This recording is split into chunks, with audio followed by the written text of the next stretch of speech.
사랑하는 여러분, 오늘 이 시간을 통해 여러분의 마음에 하나님의 깊고 따스한 평안이 함께하기를 기도합니다. 우리가 나누는 이야기가 여러분의 영혼에 작은 울림이 되고 그 울림이 주변으로 퍼져나가는 은혜의 통로가 되기를 소망합니다. 만약 오늘의 이야기가 여러분의 마음에 와닿는다면 이 영상을 공유하고 좋아요를 눌러주세요. 여러분의 작은 행동 하나가 또 다른 영혼에게 하나님의 사랑을 전하는 귀한 씨앗이 될 것입니다. 이 채널을 구독하시는 모든 분들의 삶에 주님의 축복이 가득하기를 간절히 기도합니다. 때로는 우리의 삶을 송두리째 바꾸는 강력한 만남이 있습니다. 오늘 저는 가장 낮은 곳, 가장 어두운 곳에서 예수 그리스도의 사랑을 온몸으로 살아내는 한 사람의 경이로운 여정을 여러분과 함께 나누고자 합니다.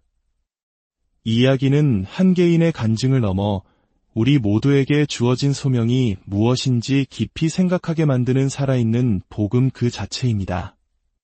저의 이야기는 16살 때 시작됩니다. 저는 그때 예수님을 처음 인격적으로 만났습니다. 그 만남은 제 인생을 완전히 뒤바꾼 말 그대로 폭풍과 같은 회심의 경험이었습니다. 장소는 미국의 원주민 나바오 부족이 모여 사는 보호구역이었습니다. 그곳에서 한 나바오족 출신 목사님이 저를 주님께로 인도해 주셨습니다. 그 집회에서 저는 유일한 백인이었습니다. 목사님은 설교를 시작하며 자신이 과거에 얼마나 백인들을 증오했는지에 대해 이야기했습니다. 당시 원주민 인권운동의 열기 속에서 그의 마음은 백인에 대한 미움으로 가득 차 있었다고 합니다. 하지만 어느 날 하나님께서 그의 마음을 만지셨고 그 증오가 있던 자리에 도저히 설명할 수 없는 사랑을 부어주셨다고 고백했습니다.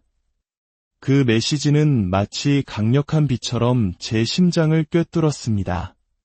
증오가 사랑으로 변하는 기적.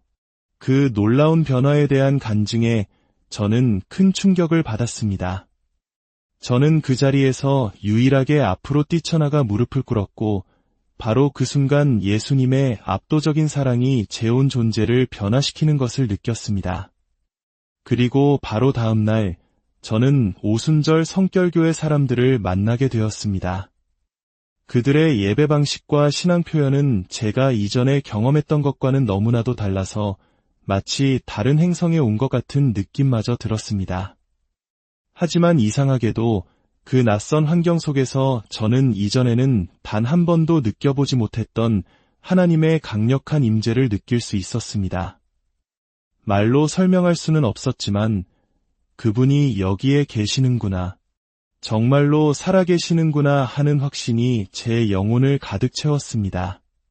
그리고 저는 성령으로 충만해지는 급진적인 체험을 하게 되었습니다. 그로부터 5개월 후 저는 환상 속에서 예수님을 만나는 신비로운 체험을 했습니다. 주님은 제게 말씀하셨습니다. 너는 나와 결혼해야 한다. 그리고는 제 왼손에 입을 맞추셨습니다. 그러자 그분의 순결한 사랑이 마치 따뜻한 기름처럼 제 팔을 타고 흘러내렸습니다. 그 사랑의 순수함과 거룩함은 세상의 어떤 언어로도 표현할 수 없는 것이었습니다. 그 만남 이후 주님은 저를 목회자이자 선교사로 부르셨습니다. 다음 날부터 저는 곧바로 거리로 나가 복음을 전하기 시작했습니다. 그렇게 33년간 사역을 이어왔습니다. 하지만 제 마음이 이 세상에서 가장 가난하고 소외된 자들을 향해 완전히 부서지는 결정적인 순간이 찾아왔습니다. 당시 저는 홍콩에서 대규모 집회를 인도하며 여전히 성공에 대한 야망을 품고 있었습니다. 그런데 어느 날 하나님께서 저를 단호하게 멈춰 세우셨습니다. 처음에는 그것이 사탄의 방해라고 생각했습니다. 매일 수많은 영혼이 구원받는 것을 보고 있었기에 멈추라는 음성을 듣고 저는 예수님의 이름으로 명하노니 물러가라 하고 대적했습니다. 하지만 주님은 3번이나 반복해서 말씀하셨습니다. 멈추라. 너는 내 나라에 대해 아무것도 모른다. 너는 내 왕국에 대해 아는 것이 없다. 그 음성 앞에서 저는 무너져 내렸습니다. 그저 하염없이 눈물을 흘리며 주님, 죄송합니다. 제가 무엇을 해야 합니까? 라고 여쭈었습니다. 주님은 대답하셨습니다. 나는 내가 가난한 자들과 함께 살기를 원한다. 그때부터 제 인생의 새로운 여정이 시작되었습니다. 이 세상에서 가장 절망적이고 상처 입은 사람들을 찾아 그들과 함께 살아가는 여정이었습니다. 그들은 대부분 극심한 고통 속에 살고 있었습니다. 생계를 위해 자신의 몸을 팔아야 했고 집도 없이 빈민가에 살며 어떠한 희망도 품지 못했습니다. 대부분은 하나님이 자신들을 사랑하신다는 사실조차 알지 못한 채 마치 쓰레기처럼 세상에 버려져 있었습니다. 저는 길거리에서 죽어가던 아이들을 직접 제 팔로 안아 올린 적도 여러 번입니다. 그 아이들은 말 그대로 아무도 원하지 않아 버려진 존재들이었습니다. 에르네스토라는 아이가 생각납니다. 아프리카 모잠비크의 거리에서 살던 아이였죠. 그곳의 노숙 아동들은 추위를 피하기 위해 서로 뒤엉켜 잠을 자곤 했습니다. 그런데 경찰들은 밤마다 잠든 아이들 더미 속에서 에르네스토를 끄집어내어 성적으로 학대하고는 다시 그 더미 속으로 던져버리곤 했습니다. 그 아이의 마음은 분노와 증오로 완전히 망가져 있었습니다. 제가 그 아이를 처음 만났을 때 그는 악령에 사로잡힌 듯 보였습니다. 누구도 자신을 만지지 못하게 하며 극도의 분노를 터뜨렸습니다. 저희는 수년에 걸쳐 그 아이에게 사랑을 부어주었습니다. 하지만 그것은 긴 과정이었습니다. 아이는 예수님을 만나 잠시 변화되는 듯하다가도 마음속 깊이 자리 잡은 분노와 상처 때문에 이내 다시 넘어지기를 반복했습니다. 어느 날 에르네스토는 술에 취해 훔친 차를 부수다가 경찰에 체포되었습니다. 이미 저희가 그를 돌보고 있던 시기에 일어난 일이었습니다. 그 아이는 너무나 오랫동안 학대받고 버려진 탓에 깊은 고아의 영에 사로잡혀 있었습니다. 부모도 친척도 아무도 없는 세상에 홀로 던져진 존재라는 절망감이 그의 영혼을 지배하고 있었습니다. 제가 선교 여행에서 돌아왔을 때 저는 그 아이에게 말했습니다. 우리는 너를 사랑한단다. 내가 진 빚은 우리가 대신 갚아줄게. 우리가 너를 끝까지 돌볼 거야. 바로 그 순간 아이는 갑자기 창자가 끊어질 듯 오열하기 시작했습니다. 그리고 이렇게 외쳤습니다. 이건 진짜예요. 이건 진짜 사랑이에요. 이제 알겠어요. 나는 아들이에요. 나는 하나님의 아들이에요. 바로 그 순간 양자의 영이 그 아이에게 강력하게 임했습니다. 수년간 그를 괴롭혔던 모든 분노와 증오, 복수심이 눈 녹듯 사라졌습니다. 성령께서 그의 돌같이 굳은 마음을 부드럽게 녹이셨습니다. 지금 그 아이는 사랑으로 가득 찬 청년이 되었습니다. 그가 온전한 자유를 얻기까지 아마 7년이라는 긴 시간이 걸렸을 겁니다. 하나님의 능력이 임하는 것은 우리가 실제로 느낄 수 있는 실제적인 임재입니다. 손과 마음에 우리의 몸과 존재 전체에 하나님의 능력이 임하는 것을 느낄 수 있습니다. 만질 수 있는 하나님의 사랑, 바로 그것을 에르네스토가 느낀 것입니다. 그는 우리를 통해 그 사랑을 느꼈고 동시에 성령께서 직접 그의 마음에 찾아오시는 것을 체험했습니다. 그 체험이 그를 완전히 무너뜨리고 새롭게 했습니다. 수없이 넘어지던 과거의 삶은 끝났습니다. 그는 하나님의 사랑과 성령으로 충만해졌고 그날 이후로 단 한 번도 다시 넘어지지 않았습니다. 우리를 자유롭게 하는 것은 바로 성령의 능력입니다. 에베소서에는 양자의 영에 대한 말씀이 나옵니다. 세상에는 친부모가 있음에도 불구하고 마치 고아처럼 살아가는 사람들이 너무나 많습니다. 저희는 지금까지 10,000명이 넘는 아이들을 돌보았기에 이 고아의 영, 상처 입은 영혼이 무엇인지 조금은 경험으로 합니다.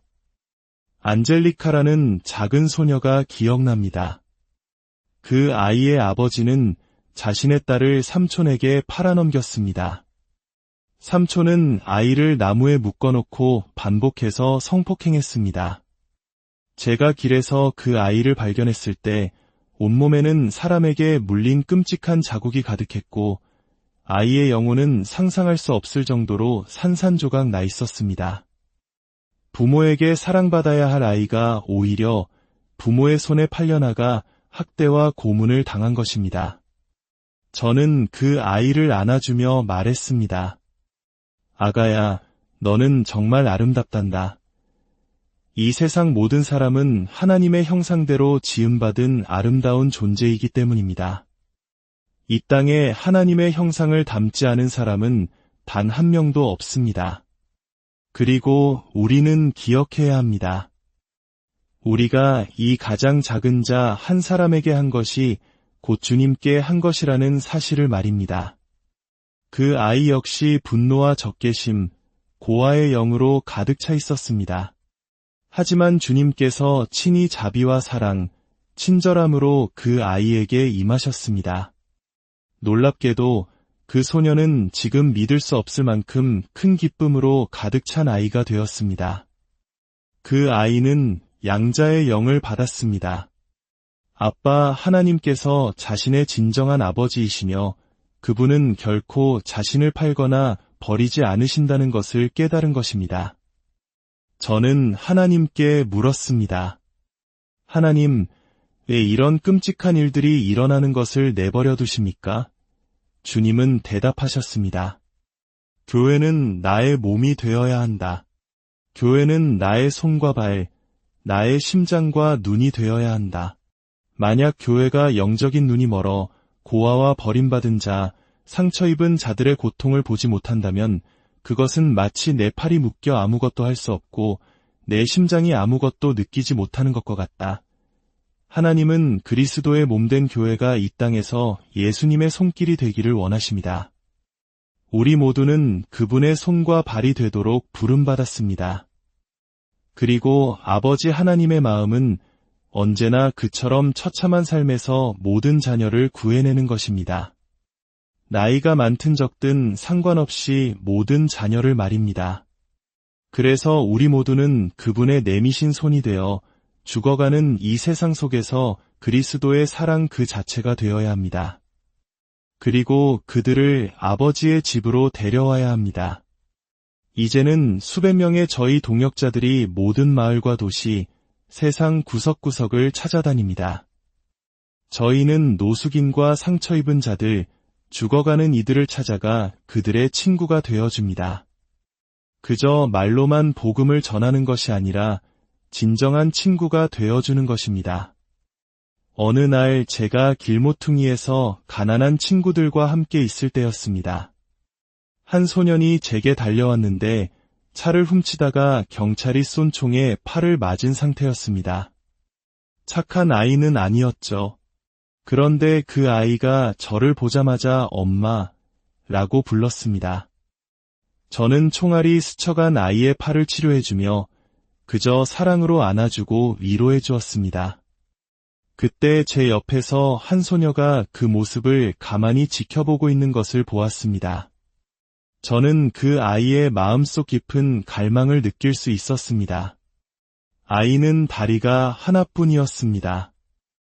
저는 아이에게 이리 오라고 손짓하고는 가까이 오게 한 뒤 다리에 대해 물었습니다. 아이의 이름은 헬레나였습니다. 헬레나는 집에 불이 났을 때 다리를 잃었다고 했습니다. 그런데 할머니가 오빠들에게 헬레나를 죽이라고 시켰다고 합니다. 오빠들은 아이를 들판으로 끌고 가 머리에 돌을 던졌습니다. 그들은 헬레나가 죽었다고 생각하고 버려두고 갔지만 아이는 살아남았습니다. 누군가에 의해 발견되어 병원으로 옮겨졌지만 퇴원 후에는 갈 곳이 없었습니다. 겨우 11살 남짓한 그 작은 소녀는 갈 곳이 없었습니다. 그래서 다리 하나로 콜라 한 병을 벌기 위해 몸을 파는 아이가 되었습니다. 저는 그 아이를 바라보며 스스로에게 물었습니다. 성육신하신 예수님의 사랑은 지금 이 아이에게 어떤 모습으로 나타나야 할까? 그분의 손과 발, 그분의 입과 심장이 된다는 것은 무엇을 의미할까? 저는 헬레나에게 말했습니다. 헬레나, 우리 집에 가자. 나와 함께 살자. 사랑이 무엇인지 배우며 살자. 아이는 그저 눈물을 쏟아냈습니다. 저는 아이를 집으로 데려와 목욕을 시키고 머리에 입을 맞추고 온 마음으로 사랑해 주었습니다. 아이는 너무나 깊은 상처와 분노 때문에 악령에 시달리며 바닥을 뒹굴었습니다. 하지만 저희는 계속해서 아이를 안아주었습니다. 악의 세력은 사랑을 견디지 못합니다.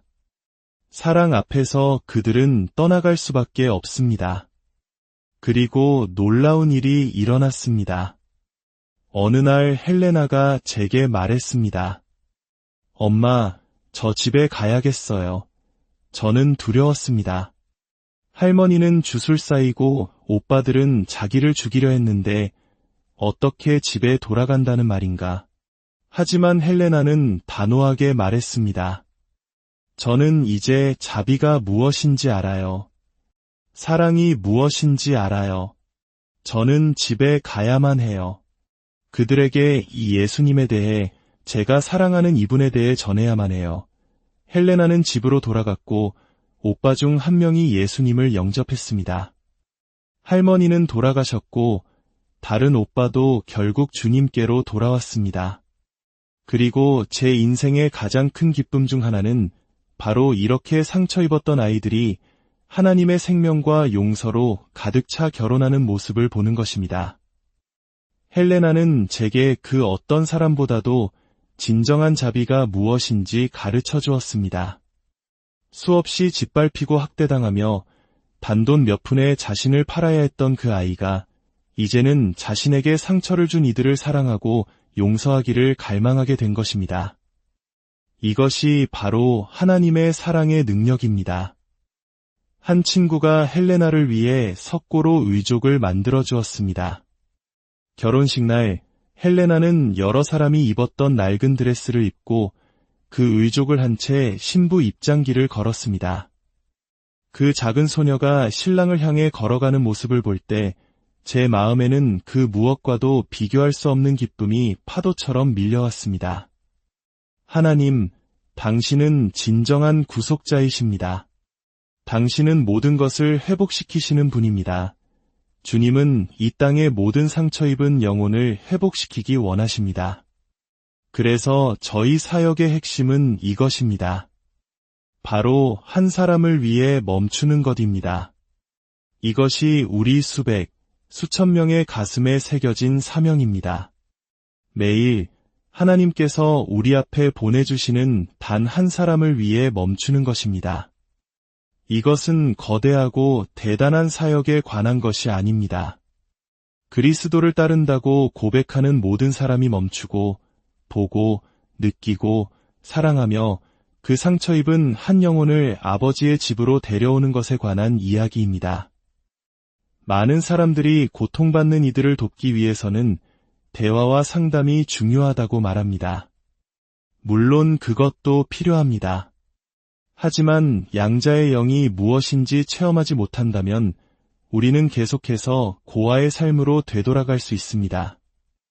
아무도 나를 사랑하지 않아, 그러니 나 자신을 팔아야 해. 아무도 나에게 진정으로 관심 없어라고 생각하며 엉뚱한 곳에서 아버지의 사랑을 찾아 헤매게 됩니다. 하지만 성령께서 그들의 마음을 직접 만지시고 아버지 하나님께서 그들을 얼마나 사랑하시는지, 그리고 그들이 얼마나 존귀한 하나님의 형상으로 창조되었는지를 깨닫게 될 때 놀라운 변화가 일어납니다. 그들은 자신의 가치를 알게 됩니다. 나는 아들이다. 나는 딸이다. 나는 더 이상 나 자신을 팔 필요가 없다. 하나님이 주신 이 아름다운 몸을 더럽힐 필요가 없다. 왜냐하면 하나님이 나를 사랑하시기 때문이다. 나는 그분의 소중한 자녀이며 그분은 나를 보며 미소 지으신다. 이 사실을 깨닫게 될 때 그들은 과거의 낡은 삶의 방식을 버리게 됩니다. 자신을 향한 아버지의 미소를 보기 시작하기 때문입니다. 아빠가 나를 사랑하시는구나. 이제 더 이상 그렇게 살지 않아도 되는구나. 이것이 바로 양자의 영이 주는 놀라운 자유입니다. 우리는 매일 누군가를 위해 멈춰야 합니다. 상처 입은 사람들은 아프리카나 인도 같은 먼 곳에만 있는 것이 아닙니다. 모든 도시, 모든 마을, 바로 우리 주변에 있습니다.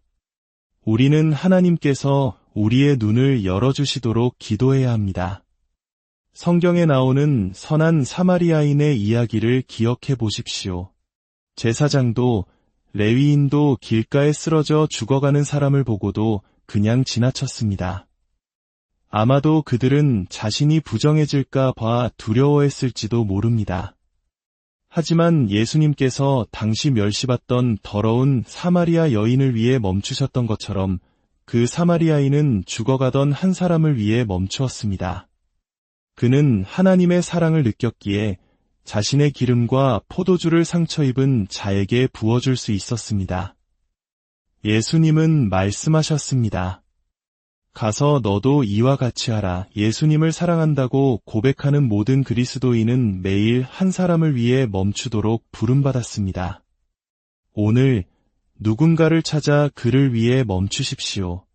그를 안아주고 사랑하십시오. 하나님은 바로 당신을 사용하기 원하십니다. 당신 앞에 있는 바로 그 한 사람을 사랑하는 것, 그것이 가장 중요한 시작입니다. 오늘 이 이야기를 들으신 모든 분들의 삶에 길 잃고 상처 입은 영혼을 향한 하나님의 긍휼한 마음이 부어지기를 소망합니다. 우리의 눈을 열어주셔서 그냥 지나쳤던 이웃의 아픔을 보게 하시고 우리의 발걸음을 멈추어 그들의 친구가 되어주는 용기를 허락해 주시옵소서. 주님의 이름으로 여러분 모두를 축복합니다.